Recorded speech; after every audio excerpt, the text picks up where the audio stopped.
అందరికీ నమస్కారం అమ్మ.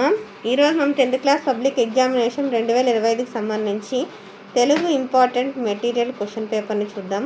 వీడియోలోకి వెళ్ళే ముందు ఇంకా మన ఛానల్ సబ్స్క్రైబ్ చేసుకొని వాళ్ళేమంటే దయచేసి సబ్స్క్రైబ్ చేసుకొని లైక్ చేసి షేర్ చేసి మీ ఫ్రెండ్స్కు రిలేటివ్స్ అందరికీ సబ్స్క్రైబ్ చేసుకోమని చెప్పండి. నా ఛానల్ని సబ్స్క్రైబ్ చేసుకొని ప్రత్యక్షంగా పరోక్షంగా సపోర్ట్ చేసిన వాళ్ళందరికీ పేరు పేరున ప్రత్యేకమైన హృదయపూర్వక ధన్యవాదాలు. ఇంకా ఆలస్యం చేయకుండా వీడియోలోకి వెళ్ళిపోదాం. ఎగ్జామ్ వచ్చేసి 100 మార్కులకమ్మ. సమయం వచ్చేసి 3 గంటల 15 నిమిషాలు. ముందుగా విభాగం 1లో అవగాహన ప్రతిస్పందనకు సంబంధించి 32 మార్కులు. దీంట్లో పరిచిత పద్యం, మనకు తెలిసిన పద్యం ఇస్తాడు, దానికి సంబంధించిన ప్రశ్నలు ఇస్తాను. నేను మళ్ళీ చెప్తుంటాను. పై పద్యం ఆధారంగా ప్రశ్న తయారు చేయండి అంటే 1 అనేసి 2 అని పెట్టి ఏదో ఒకటి యాస్టీస్ క్వశ్చన్ రాసేసి సరిపోతుందమ్మా, మీకు మార్క్ వచ్చేస్తుంది. ఎందుకంటే ఆ పై 3 కూడా పద్యానికి పేరాగ్రాఫ్కి సంబంధించినవే కాబట్టి మార్క్ వచ్చేస్తుంది. తర్వాత లేదా అది రాకపోతే ఇంకొకటి ఇచ్చినారు మనకి, అర్థమవుతుందా? దీనికి సంబంధించిన ప్రశ్నలు ఇచ్చినారు. తర్వాత క్రింది పరిచిత గద్యాన్ని చదివి ఇచ్చిన ప్రశ్నలకు జవాబులు రాయండి. ఈ పేరాగ్రాఫ్ చదవల్ల పేరాగ్రాఫ్ సంబంధించిన ప్రశ్న నేను ఎప్పుడు చెప్తూను. పై గద్యం ఆధారంగా ఏదైనా ఒక అర్థవంతమైన ప్రశ్నను తయారు చేయండి అంటే క్వశ్చన్ నెంబర్ వేయడం, 2 అని పెట్టడం, ఏదో ఒకటి రాసి సరిపోతుంది. పై 3 ఏదో ఒకటి. రామాయణం నుండి ఇచ్చిన క్రింది వాక్యాలు ఏ కాండాలకు చెందినవో వాక్య రూపంలో రాయండి. 8 మార్కులు. క్వశ్చన్ నెంబర్ 4, క్రింది అపరిచిత గద్యమును చదివి ఇచ్చిన ప్రశ్నలకు సమాధానాలను రాయండి. ఇక్కడ మనకు తెలియని పేరాగ్రాఫ్ ఇచ్చినాడు. ఈ పేరాగ్రాఫ్ను స్క్రీన్ షాట్ తీసుకోండి. దీనికి సంబంధించి ప్రశ్నలు ఇచ్చినాడు.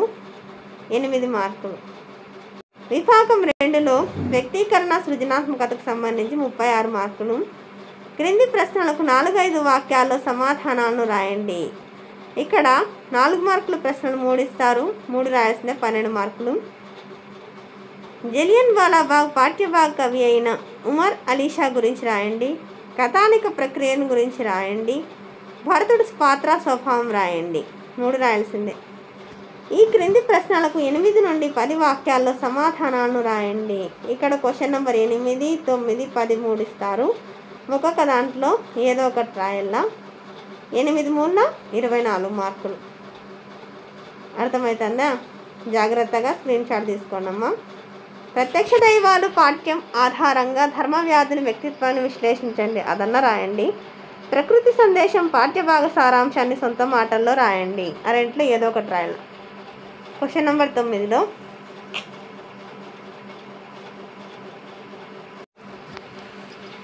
రామాయణ ప్రాశస్త్యాన్ని గురించి రాయండి లేదా సేతువు నిర్మాణం గురించి రాయండి. తర్వాత 10వ క్వశ్చన్ నెంబర్, యుద్ధాల వల్ల వచ్చే నష్టాలను, శాంతి వలన చేకూరే ప్రయోజనాలను పట్టిక రూపంలో రాయండి. లేదా మీ పాఠశాల విద్యార్థికి వక్తృత్వ పోటీలో జిల్లా స్థాయి బహుమతి వచ్చింది, అతనిని అభినందిస్తూ అభినందన పత్రం రాయండి. విభాగం 3 భాషాంశాలు 32 మార్కులు. క్రింది ప్రశ్నలకు సూచించిన విధంగా జవాబులు రాయండి. అలంకారం క్వశ్చన్ నెంబర్ 11. క్వశ్చన్ నెంబర్ 12 వచ్చేసి ఘన విభజన చేసి పద్యం పేరు. తర్వాత భూషణం అంటే అర్థం, ఆభరణం.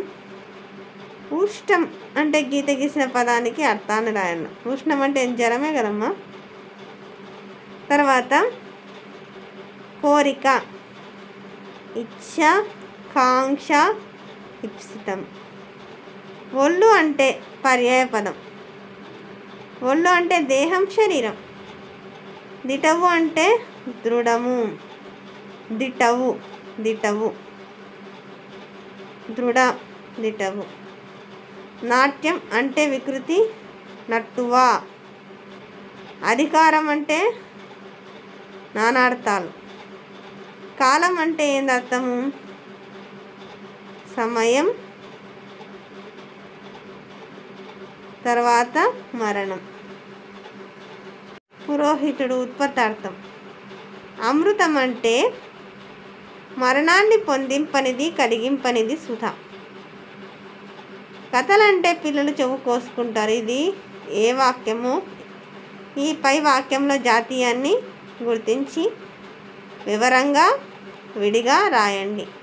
మనసులో ముళ్ళు. ఈ జాతీయాన్ని ఏ అర్థంలో సందర్భంలో ఉపయోగిస్తారు? అత్యంత, అతి ప్లస్ అంత. దోషాలు ప్లస్ 0. సంధి పదాన్ని కలిపి రాయండి. మహాత్ముడు.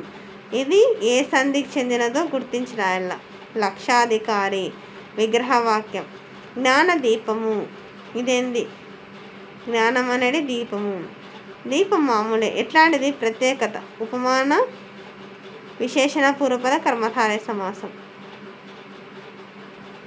కాపురుషుల మీద నీడకున్ కార్యంబులన్. పై వాక్యం సరైన ఆధునిక వాక్యాన్ని గుర్తించండి. ఎల్లమ్మ మాటలకి బిత్తరపోయాను. వ్యతిరేక పాత్ర.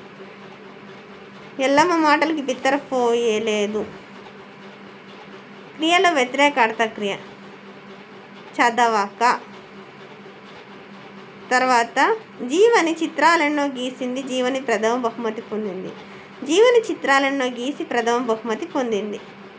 వారు పిల్లవాడిని కాపాడారు. సరైన కర్మని వాక్యాన్ని గుర్తించండి. వారి చేత పిల్లవాడు కాపాడబడ్డాడు.